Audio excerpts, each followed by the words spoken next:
Buenas tardes, el Señor les bendiga. Sean todos bienvenidos una vez más a la predicación de la palabra de Dios. Vamos a tomar unos minuticos para orar, pedirle al Señor que nos guíe y que nos ayude, más que todo en este tiempo de pandemia en el que hemos visto como un resurgir de esta enfermedad.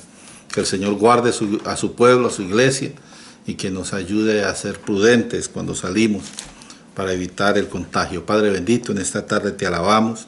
Te glorificamos, Señor, te damos gracias porque tú eres Dios bueno y misericordioso. Gracias por permitirnos tener la Biblia al alcance de nuestras manos y porque a través de ella, Señor, tú nos enseñas cuál es tu voluntad. A través de ella nos enseñas, Señor, qué va a suceder más adelante y cómo tenemos nosotros que comportarnos y cómo tenemos que vivir. Te pedimos perdón cuando hemos fallado, Señor, en esas obligaciones que tú nos has dado de cómo comportarnos, de cuál debe ser nuestro testimonio. Y oramos para que tú nos limpies de nuestra maldad. Prepara nuestros corazones, Señor, ayúdanos a escuchar la palabra con atención y permite que podamos recibirla, Señor, con gozo y que también la podamos aplicar a nuestras vidas. Yo te pido que bendigas a todos aquellos que van a estar escuchando esta palabra, este mensaje, que tú les hables a la mente y al corazón y nos convenzas a todos de pecado, de justicia y de juicio, para que los que están alejados, Señor, puedan acercarse y los que estamos cercanos, Señor, podamos afirmarnos y compartir y seguir adelante, viviendo para la gloria tuya. Guíanos pues, ayúdanos, Señor, te lo pedimos, dándote gracias en el nombre de Jesucristo, nuestro Señor y nuestro Salvador. Amén. Voy a compartir hoy la segunda parte de un tema que hemos empezado la semana pasada. Estamos hablando acerca del arrebatamiento. Dijimos la semana pasada, solamente como un pequeño resumen, que la Biblia establece que todas las personas deben morir una vez y luego, posterior a esto, el juicio. Estuvimos diciendo que va a llegar un día en el que el Señor va a regresar. Y cuando el Señor regrese a levantar la iglesia en esa ocasión, entonces, como dice la palabra, algunos, los muertos en Cristo resucitarán y los que estén vivos, que sean creyentes, van a ser transformados. La doctrina del arrebatamiento en la Biblia habla a las personas que son creyentes, los que pertenecen a la iglesia. No quiero ser agresivo con esto, pero todos aquellos que viven para Cristo, que entregaron su vida a Él, que su nombre está inscrito en el libro de la vida, entonces el día que el Señor venga a levantar la iglesia, ellos van a ser levantados. Quiere decir que aquellos que no han tomado una decisión por Cristo, que no siguen al Señor, que viven su vida de acuerdo a lo que ellos han decidido y han querido hacer, entonces esas personas no van a ser arrebatadas. Solamente la iglesia, por eso se llama este evento el arrebatamiento de la iglesia. Nosotros estuvimos hablando un poquito acerca de la diferencia entre el arrebatamiento y la segunda venida, y eso es un tema que vamos a estar tratando más adelante. El arrebatamiento es una cosa que sucede en los aires.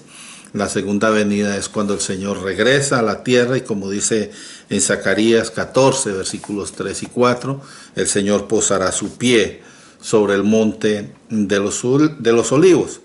Entonces, nosotros también hablamos de que la palabra arrebatamiento no existe en la Biblia como tal, pero la doctrina sí está presente en la Biblia. Hablamos acerca de que el arrebatamiento, el evento en sí, aparece en 1 Tesalonicenses capítulo 4 y versículos 13 al 18. Y voy a leer ese pasaje porque es precisamente el que hemos estado usando para este estudio. Lo voy a leer y continuamos allí donde estamos pendientes a seguir. Entonces, 1 Tesalonicenses capítulo 4, versículos 13 al 18 dice: tampoco queremos, hermanos, que ignoréis acerca de los que duermen, para que no os entristezcáis como los otros que no tienen esperanza. Porque si creemos que Jesús murió y resucitó, así también traerá con Dios con Jesús a los que durmieron en él. Por lo cual os decimos esto en palabra del Señor, que nosotros que vivimos, que habremos quedado hasta la venida del Señor, no precederemos a los que durmieron, porque el Señor mismo con voz de mando, voz de arcángel y trompeta de Dios descenderá del cielo, y los muertos en Cristo resucitarán primero. Luego nosotros los que vivimos, los que hayamos quedado, seremos arrebatados juntamente con ellos en las nubes para recibir al Señor en el aire, y así estaremos por siempre con el Señor. Por tanto, alentados unos a otros con estas palabras. Entonces, resumen rapidito allí, vemos que el Señor va a venir, va a llamar a la iglesia, los que estén vivos en ese entonces van a resucitar, primero los muertos y luego los que están vivos van a ser transformados, como dice allí en un abrir y cerrar de ojos en el pasaje de 1 Corintios, ahorita lo vamos a leer. Dice que los cuerpos serán transformados para que lo corruptible se vista de incorrupción y lo mortal se vista de inmortalidad. Sabemos y lo estudiamos la semana pasada que nadie sabe cuándo va a suceder. El mismo Señor Jesucristo dijo que ni los ángeles sabían sino el Padre. Así que si alguien por ahí resulta diciendo, mire, es que el Señor va a venir por la iglesia tal día y arréglese ni alístese, la Biblia dice que nadie sabe cuándo va a ser. Por eso dice que Él vendrá como un ladrón en la noche. Nadie espera cuándo va a venir un ladrón. La cuestión es que de esa manera la enseñanza que el Señor Jesús da a través del Evangelio de velad y orar, estén preparados, sean vigilantes. Ahí está la parábola de las 10 vírgenes, donde dicen que unas estaban apercibidas y otras no. O sea, unas estaban poniendo cuidado, estaban preparándose constantemente, porque uno no sabe cuándo es que el Señor vendrá. Entonces, es algo que dijimos la semana pasada. Ahora, en el libro de 1 Corintios es donde aparece la otra parte donde está explicado lo del arrebatamiento de la iglesia. Está en 1 Corintios capítulo 15, versículos 50 al 54. Se los voy a leer. Dice, pero esto digo, hermanos, que la carne y la sangre no pueden heredar el reino de Dios, ni la corrupción hereda incorrupción. Eso quiere decir que no vamos a entrar en la presencia de Dios con este cuerpo que tenemos ahora, porque es de carne y de sangre. Entonces, ¿qué va a pasar? Dice allí Pablo, hay un misterio, y es un misterio que el Señor le reveló a Pablo. Por eso dice, digo esto en palabra de Dios, que no todos vamos a morir. Lo miramos en el otro pasaje que leímos en 1 Tesalonicenses, y en este dice, es un misterio que no todos dormiremos.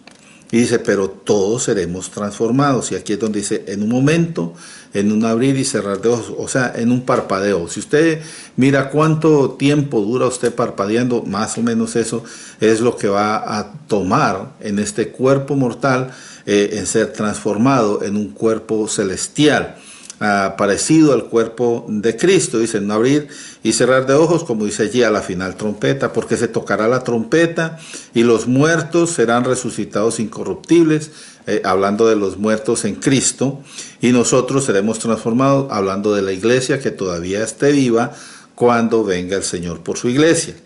Dice el versículo 53, porque es necesario que esto corruptible, o sea, hablando del cuerpo, se vista de incorrupción. Acuérdese, cuando una persona fallece y la sepultan, el cuerpo se corrompe, se descompone, se deshace, y nacen aquellas cosas que suceden con las personas muertas. No vamos a entrar en detalles allí.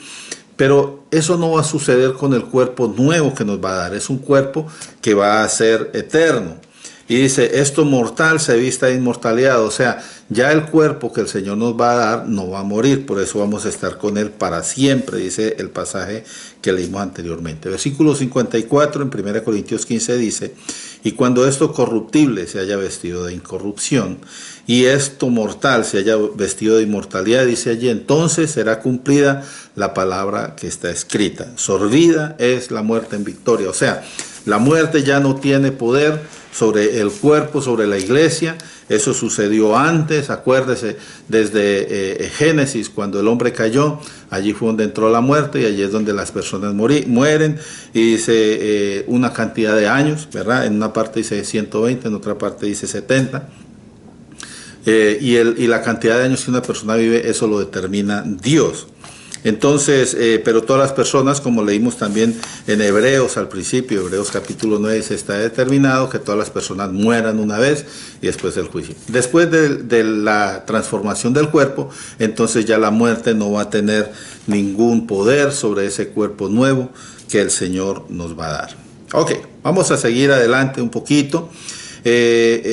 Para resumir lo que dicen estos dos pasajes, en resumidas palabras, lo que dice es que Dios resucitará a los creyentes que han muerto y a ellos les va a dar un cuerpo glorificado. Acuérdese que el Espíritu viene con Cristo. Entonces, cuando resucita el cuerpo que está en la tumba, que si murió en una explosión, que si no se recuperó el cuerpo, que si ahogó en el mar y nunca lo encontraron, acuérdense que en Apocalipsis dice, el mar devolverá a sus muertos y todas las cosas. Entonces, esos cuerpos, donde quiera que esté, el Señor los va a llamar y esos cuerpos van a juntarse y se van a transformar y van a venir y se van a juntar con el alma, con el Espíritu que viene con Cristo en el aire, y luego los que están vivos, dice allí, serán transformados instantáneamente para poder estar en la presencia del Señor por siempre. Entonces se necesita esa transformación para poder estar en la presencia del Señor. Entonces nos damos cuenta, es un misterio que el Señor le reveló al apóstol Pablo, y ahí en esa revelación él le mostró cómo es que va a ser el levantamiento de la iglesia. Oído, hermanos, una vez más, es el levantamiento de la iglesia. Todos los que son hermanos, y cabe allí decir que no van a ir medios hermanos, no van a ir allí primos, ni van a ir los que son simpatizantes. Es que me gusta mucho ir a la iglesia y qué bueno, y cuando venga el Señor nos vamos. No, Señor, si usted no está bien con el Señor, si usted, allí en la parábola de las vírgenes, usted se da cuenta que todos estaban practicando lo mismo, pero solamente 5 pudieron ir. Y cuando dice la Biblia también, en el arrebatamiento habrán 2 que están en el campo, uno será tomado, el otro será dejado. Eso nos da a entender que no todos van a ser levantados en el arrebatamiento, sino aquellos que pertenecen a la iglesia de Cristo. Muy bien. Al principio de Tesalonicenses, 1 Tesalonicenses 4:13, nosotros leímos que dice que no debemos sentir tristeza por los que duermen. Y yo quiero aclarar un poquito eso. Ya lo he hablado en otras ocasiones, que este término lo usan algunas sectas, algunas tendencias, creencias por ahí. Lo usan literalmente para enseñar una doctrina falsa. Hay una doctrina que dice el dormir del alma o el sueño del alma, que ellos dicen que cuando una persona se muere, entonces el alma está dormida hasta el día de la resurrección, el día del juicio final. Eso no es bíblico, porque la Biblia enseña algo diferente. Cuando la Biblia aparece la palabra dormir, para hacer referencia a alguien que ha muerto, entonces no significa que esa persona está dormida. Mire, leamos un par de pasajes. Lucas capítulo 8. Lucas capítulo 8, versículos 52 y 53. Dice allí: y lloraban todos y hacían lamentación por ellas, pero él, el Señor, dijo: no lloréis. Está hablando de cuando la hija de Jairo murió, ¿verdad? Entonces dice: no lloréis, no está muerta, sino que duerme. Se da cuenta, el Señor Jesús le está diciendo: ella no está muerta, sino que duerme. Pero Jesús estaba hablando porque Él tiene la autoridad de devolverla a la vida. Y allí enseguida dice: y se burlaban de Él sabiendo que estaba muerta. Entonces, la palabra dormir se usa en esta ocasión para decir que una persona estaba muerta. Otro pasaje que habla de lo mismo, en 1 Corintios capítulo 15 y versículo 6, dice: y después apareció a más de 500 hermanos a la vez, de los cuales muchos viven y otros duermen. Está hablando cuando el Señor, cuando el apóstol está dando el testimonio, cuando el Señor resucitó. Te dice: se le apareció a unos que estaban vivos todavía y otros duermen. Está hablando de otros que ya habían muerto. Entonces, cuando usted lee esta palabra, no significa que están dormidos. Y mire que de ahí salen expresiones que usan estas personas que practican esta, vamos a decir, esta fe. Dicen que ellos pueden imitar la muerte, y cuando imitan la muerte es cuando se acuestan a dormir. Mire, eso es ilógico, porque si una persona se muere, otra vez el cuerpo se descompone. Y la persona no tiene ninguna clase de... Usted va y toca al muerto, no se va a levantar. Pero si una persona está dormida, usted va y la sacude y se levanta ahí mismo. ¿Por qué? Porque la persona solamente está en reposo, está en descanso. Su conciencia, vamos a decir, está quieta y está en el inconsciente. Por eso es que las personas sueñan y todo eso. Y no quiero ponerme a hablar mucho de eso porque gastaríamos el tiempo que necesitamos para explicar este tema más importante del arrebatamiento. Pero nomás para mostrar un poquito más acerca del uso de esta palabra en la Biblia. La palabra que se usa es del griego, se llama koimao. Koimao, y ese koimao procede de otro vocablo. Lo voy a tratar de leer, está un poquito más largo, es koimeterion. Koimeterion es el lugar donde se sepultan las personas, es lo que nosotros conocemos como cementerio. Ahora, koimeterion significa dormitorio. Quiere decir que en la iglesia primitiva a los sepulcros se les llamaba dormitorios, y por eso es que en el español nosotros hablamos del cementerio. Entonces, en sí no están diciendo las personas están dormidas, sino han muerto, y es una forma de decirlo nomás. Es como decir uno, estoy muerto de hambre. No puede ser posible que una persona esté muerta de hambre. Si está muerta ya no siente hambre, pero es simplemente una expresión. Bueno, vamos a seguir adelante. Entonces, sentir tristeza por el que ha fallecido es normal. Pero cuando el que muere es un creyente, por eso dice el Señor, no quiero que se entristezca como los que no tienen esperanza. ¿A qué se refiere eso? Quiere decir que cuando un creyente muere, la tristeza es pasajera, porque dice, nosotros nos vamos a volver a ver. Ahora, algunos dirán, no, pero es que como eso que no se van a acordar, y las cosas que salen por ahí de estas doctrinas. Entonces vamos a leer en el libro de Lucas, capítulo 16, y versículo 19 en adelante. Voy a tratar de hacerlo lo más rápido posible. Allí habla acerca de dos hombres, Lázaro y el hombre rico, ¿verdad? Entonces dice que había un hombre rico, y ese se vestía bien, de púrpura, de lino fino, y hacía cada día banquete con esplendidez, o sea, con mucho derroche, vamos a decir. Pero también había un mendigo llamado Lázaro, y este estaba echado. Cuando dice echado, es que estaba tirado ahí a la puerta de aquel, o sea, a la puerta de la casa del rico. Y este hombre estaba enfermo, tenía llagas por todo el cuerpo, y él estaba hambriento, porque dice allí, ansiaba saciarse de las migajas que caían de la mesa del rico. O sea, el rico tenía mucha abundancia al punto de que derrochaban y se caía de la mesa y no les importaba. Y este hombre que estaba a la puerta estaba deseoso de comerse, aunque fueran esas migajas. Y dice que aún los perros venían y le lamían las llagas a este hombre por el mal estado en que estaba. Y luego dice allí enseguida el versículo 22, aconteció que murió el mendigo, o sea Lázaro, y fue llevado por los ángeles, mire allí dice, al seno de Abraham. Y luego dice, y murió también el rico, y el rico también fue sepultado. Y lo interesante es lo que pasa enseguida. Dice que en el Hades, el lugar de los muertos, alzó sus ojos y estando en tormentos vio de lejos a Abraham. ¿Quién? El rico. Y dice que vio a Abraham y reconoció a Abraham. Y dice que también estaba Lázaro. Ay, ahí está el que se sentaba en la puerta de mi casa. Ahora, si la mente está dormida, ¿cómo hacer para recordar esas cosas? Entonces nos damos cuenta que no está dormida la mente. Está activa y aún tiene memorias de lo que sucedió antes, porque allí dice, el rico dando voces le dijo, Padre Abraham, ten misericordia de mí. Está hablando el rico.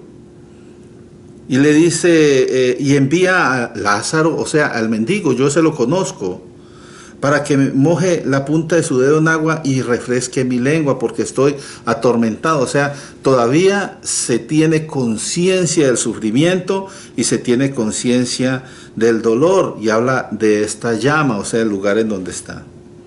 Y entonces allí hay una conversación interesante. Dice que Abraham le dijo, hijo, acuérdate. Y otra vez le está diciendo a uno que ya falleció, acuérdate. Entonces la persona, cuando está muerta, está en dos lugares, ya eso lo hemos hablado mucho. Uno va a la presencia del Señor, otro va al infierno, y vamos a mirar un poquito más, más adelante acerca de eso. Entonces dice, acuérdate que tú recibiste tus bienes en tu vida, y a Lázaro, pues no, a Lázaro le tocó, ¿verdad? Otra cosa. Pero ahora estés consolado aquí y tú atormentado. No quiere decir que todos los ricos van a ir al infierno, sino que el rico, a pesar de que podía ayudar, él se encerró, se ensimismó y no quiso mirar la necesidad de los demás. Y luego dice, habla acerca de una separación que hay entre ellos y que no hay forma de que se pueda ir uno a un lado al otro, o sea, es que se puedan juntar. Y esto nos ayuda a entender que en ese lugar va a haber distinción de las personas. No podemos estar juntos, pero aquí está uno, aquí está el otro, o sea, es un espacio que está allí. Y luego el rico le habla de los hermanos que están vivos todavía. Y esto es interesante también, porque el hombre allí, en ese lugar, tiene memoria de los hermanos, y aún estando allá, dice que por favor mande a alguien que les hable para que no vayan a caer allí. Y ahí Abraham les habla acerca de todo lo que pueden hacer, y al final dice, aunque se levantara uno de entre los muertos, no le creerían, hermanos. Y ahí me gusta a mí ese pasaje, porque hablamos después de que Jesús resucitó entre los muertos, y tantas personas escuchan el mensaje, no lo quieren escuchar.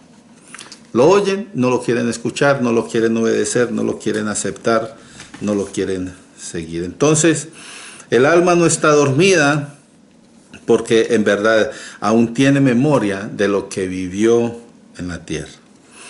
Para los creyentes, ¿qué es eso de morir? Morir es estar ausentes del cuerpo y presentes con el Señor. Entre otras palabras, la muerte es ganancia. Lo dijo Pablo. Y yo tengo aquí algunos pasajes, por ejemplo, segunda de Corintios, capítulo 5, del 6 al 10, dice, así que vivimos confiados siempre sabiendo que entre tanto que estamos en el cuerpo, hablando de mientras estamos vivos, estamos ausentes del Señor, porque ahorita nosotros no podemos ver al Señor. Sabemos que el Señor está allí en el cielo, sentado a la diestra del Padre. En nosotros está el Espíritu de Dios, porque Él nos hizo templo del Espíritu. Los que somos creyentes tenemos esa convicción y lo sabemos porque en la Biblia está.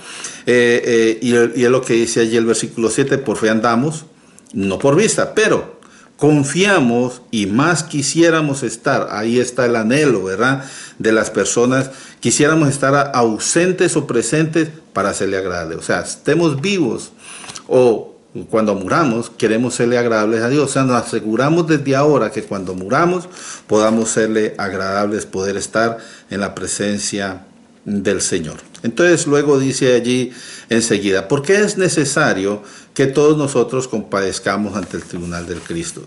Y esto es importante saberlo. Todas las personas, buenos y malos, cristianos y no cristianos, vamos a estar delante del trono de Cristo. Ahí está en el libro de Mateo, habla del juicio de las naciones, y habla de los que van a entrar al reino de los cielos, y habla de los que van a entrar al infierno. También habla de algunos que dicen, Señor, nosotros íbamos a la iglesia, y Señor, nosotros enseñábamos, y Señor, nosotros profetizamos, y el Señor dice, yo nunca los conocí. Iban a la iglesia.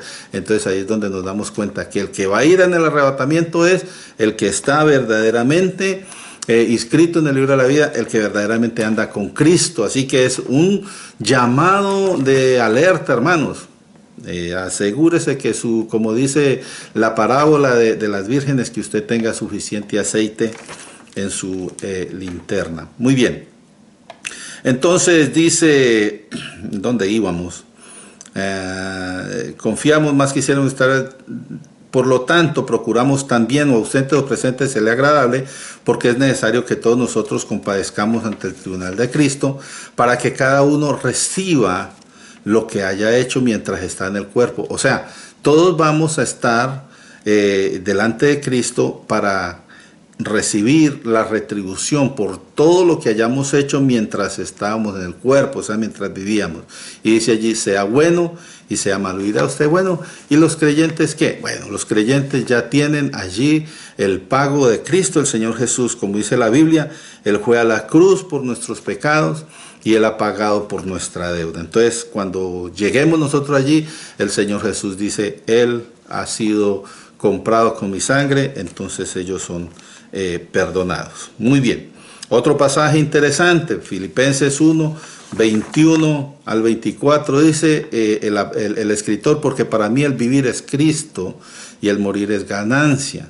Dice, más si el vivir en la carne, o sea, vivir en este cuerpo, resulta para mí en beneficio para la obra. O sea que Pablo quiere vivir solamente cuando puede compartir el evangelio. Dice, para la hora, no sé entonces qué escoger, porque de ambas cosas estoy puesto en estrecho, teniendo el deseo de partir y estar con Cristo, lo cual es muchísimo mejor, pero andar en la cárcel es necesario. Entonces, para nosotros es mejor estar en la presencia de Cristo, pero es necesario estar aquí en la carne para poder seguir predicando el evangelio. Entonces nos damos cuenta que para los creyentes, la muerte es ausencia del cuerpo, estar presentes con Cristo. Por otro lado, los que son incrédulos, la muerte significa un castigo eterno en el infierno, sin esperanza. Por eso habla allí de los que están sin esperanza. ¿Y esperanza de qué? Del reposo que dará el Señor a la amada iglesia. Ahora, esto es un estado temporal. ¿Por qué? Porque llegará el juicio. Entonces, lo que sucede es que las personas que mueren en Cristo van a estar presentes con Cristo y van a estar allí, como dice en el libro de Apocalipsis, que se les dieron unos vestidos blancos y les dijeron, esperen ahí un tiempo hasta que se cumpla el número de sus consiervos, ¿verdad? Y los que están sin Cristo, dice la Biblia, van a ir allí al infierno.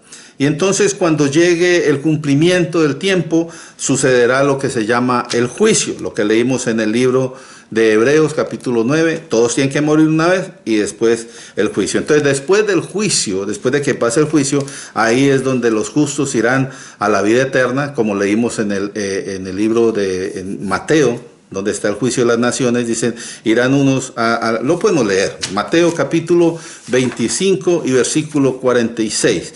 Dice, hablando de los incrédulos, dice, e irán estos al castigo eterno y los justos a la vida eterna. Entonces, después del juicio, los que han sido fieles al Señor, que fueron arrebatados con el Señor, que están en ese lugar esperando el momento del juicio, entonces van a pasar a la vida eterna. Pero los otros van a sufrir algo bien horrible que dice la Biblia, que es la segunda muerte. Y eso está en el libro de Apocalipsis, capítulo 20, del 11 al 15. Y se los quiero leer porque habla acerca de dichosos los que no van a entrar. A ver, vamos a leerlo. Apocalipsis 20, 11 al 15 dice, y vi un gran trono blanco. Ahí está hablando del juicio. Y dice, y el que está sentado en él, delante, y el que está sentado en él, de delante del cual huyeron la tierra y el cielo, y ningún lugar se encontró para ellos. Y vi a los muertos grandes y pequeños de pie delante de Dios, y los libros fueron abiertos.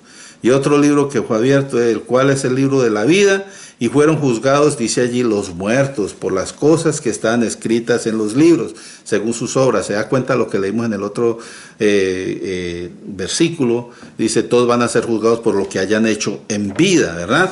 Y luego dice aquí el versículo 13, y el mar entregó a los muertos. O sea, es que se murió y no sabemos dónde está el cuerpo. Esos cuerpos van a llegar allí de todas maneras. Y dice, entregó sus muertos los que habían en él, y la muerte y el Hades entregaron los muertos los que habían en él. Estos son los que no participaron del arrebatamiento. Entonces vienen esos cuerpos y aquí se van a juntar con las almas que están en el infierno. Y entonces dice, y fueron juzgados cada uno según sus obras. Ahí está, Apocalipsis 20:13. Y mire el versículo 14, dice, y la muerte y el Hades fueron lanzados al lago del fuego. Y esta es la muerte segunda. Y luego mire lo que dice el versículo 15. Y el que no se halló inscrito en el libro de la vida fue lanzado en el lago de fuego. O sea, todo aquel que no fue inscrito en el libro de la vida, o sea, que no fue salvo, va a ser lanzado al lago de fuego. O sea, salieron de allá, pasaron el juicio, no tenían forma de ser justificados, vuelven allá. Ya ahí sí para siempre, ¿verdad? Entonces, entendemos y volvemos a reafirmar que el arrebatamiento es solamente para la iglesia, nadie más, solamente aquellos que fueron lavados por la sangre preciosa de nuestro Señor y Salvador Jesucristo y que han permanecido fieles al compromiso que tomaron con el Señor Jesús. Entonces, para ir al cielo no sirve ser bueno. Para ir al cielo hay que ser salvo por Cristo. Así que asegurémonos todos de hablarle a los familiares y amigos mientras que están vivos para que tengan la oportunidad de ser salvos. Porque después de muertos no hay nada que se pueda hacer. El que está muerto en Cristo ya sabemos dónde está. El que está muerto sin Cristo también. Y ya sabemos qué va a pasar después. Ok. Esto es lo que enseña la Biblia. No es algo que yo me haya inventado, entonces no se enoje conmigo, hay que hacer lo que dice la palabra de Dios. Ahora, ¿quiénes son? Y esto pareciera una repetición, pero yo solo quiero hacer hincapié en esto. ¿Quiénes son los que no tienen esperanza? Entonces estos son los que, aunque se les predique, no van a entregar su vida a Cristo, rechazan el mensaje, se hacen enemigos del evangelio, se burlan aún de los que les dan buen testimonio. Estas personas que no reciben a Cristo porque no creen que lo que hacen, o sea, ellos creen que lo que están haciendo está bien y que pueden lograr llegar al cielo por sus propios méritos. Son personas que, como dice en el libro de Romanos, con mentes reprobadas, que no tienen ninguna clase de temor de Dios. Sabemos, la Biblia lo dice, que va a sonar la trompeta. Y cuando suene la trompeta nos reuniremos con Cristo en las nubes para estar con Él para siempre. Desde ese momento en adelante la iglesia va a estar con Cristo por toda la eternidad. ¿Y qué va a pasar en la tierra? Bueno, lo que dice la Biblia es que en la tierra va a empezar un tiempo terrible. Un tiempo donde va a haber un periodo de 7 años. Va a haber gran tribulación. Ese periodo está dividido en 2 partes y solamente lo voy a mencionar, después vamos a hablar un poquito de eso en otro mensaje más adelante. Pero de acuerdo a lo que dice en la Biblia, hay 3 años y medio que se conoce como el principio de dolores y hay otro 3 años y medio que se conoce como la gran tribulación. Y esa gran tribulación es donde la gente va a desear no haber nacido. Pero eso vamos a hablar más adelante, porque ahorita que vivimos en el tiempo de la gracia, Cristo murió por nosotros y hay mucha gente que hasta rechaza esa gracia, ¿verdad? Pero en el tiempo de la gran tribulación, el que quiera escapar, tiene que, ahí sí como dice, morir por Cristo. Entonces, ese pasaje habla de una voz de mando de parte del Señor. Esa es la misma voz que se oyó en la creación cuando el Señor dijo, hágase la luz. Es una voz de mando, una voz que se obedece. No es algo que el Señor va a aparecer y a ver si alguno quiere, aquí estoy, venga. No, cuando el Señor hable, eso va a suceder. Y finaliza diciendo que nosotros nos animemos unos a otros con esas palabras. Estoy hablando del pasaje que leímos en Primera de Tesalonicenses, capítulo 4, versículos 13 al 18. Ahí al final dice que nos animemos unos a otros con estas palabras. Y en vida, y en verdad la familia tenemos que seguir, perdón, tenemos que seguirnos animando unos a otros con esas palabras. Y una cosa, familia del Señor, sigamos adelante sirviendo, sigamos al Señor recordando de que pertenecemos a Dios y a su reino, pero fieles, hermanos, tenemos que seguir siendo fieles. Recordemos una cosa que también dice en el libro de Filipenses. Algunos dicen, no es que yo soy de acá o es que yo soy de allá, o lo que sea. Lo que dice Filipenses 3:20 dice, mas nuestra ciudadanía está en los cielos, de donde también esperamos al Salvador, el Señor Jesucristo. Él va a venir por su iglesia, el cual transformará el cuerpo de humillación nuestra. Está hablando de cuando Él nos llame, nuestro cuerpo será transformado para que sea semejante al cuerpo de gloria suya. O sea, nuestro cuerpo va a ser similar al de Cristo para que podamos nosotros estar con Él. Dice, por el poder con el cual puede también sujetar a sí mismo todas las cosas. Entonces, Cristo es Dios, el que puede sostener todas las cosas. Él es el que va a venir por su iglesia. La pregunta es, vamos a tratar de hablar un poquito acerca de esto. ¿Está usted entre los que tienen esperanza o está entre los que no tienen esperanza?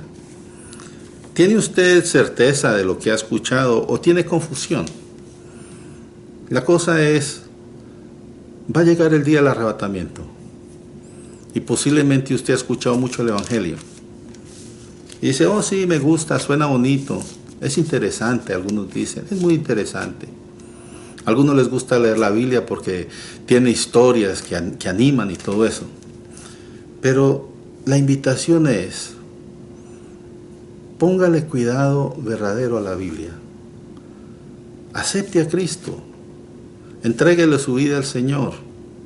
Arrepentámonos de los pecados. Es lo que dice la Biblia. ¿Cómo podemos entrar a ser parte de ese grupo que va a ser arrebatado cuando venga el Señor Jesús? Hay que entregarle la vida al Señor Jesús, arrepintiéndonos de nuestros pecados, reconociendo que Él es Señor y que solamente a través de Él podemos tener la vida eterna.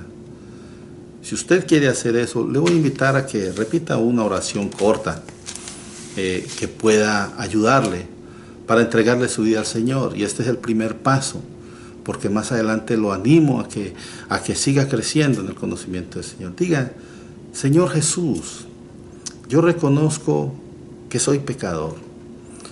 Reconozco que no tengo forma de pagar por mis culpas, pero acepto la obra que hiciste en la cruz. Acepto que cuando derramaste tu sangre preciosa, lavaste mis pecados. Te pido que me perdones, que me limpies de mi maldad, que escribas mi nombre en el libro de la vida y que me guíes para que pueda crecer más y más cada día en el conocimiento de tu palabra.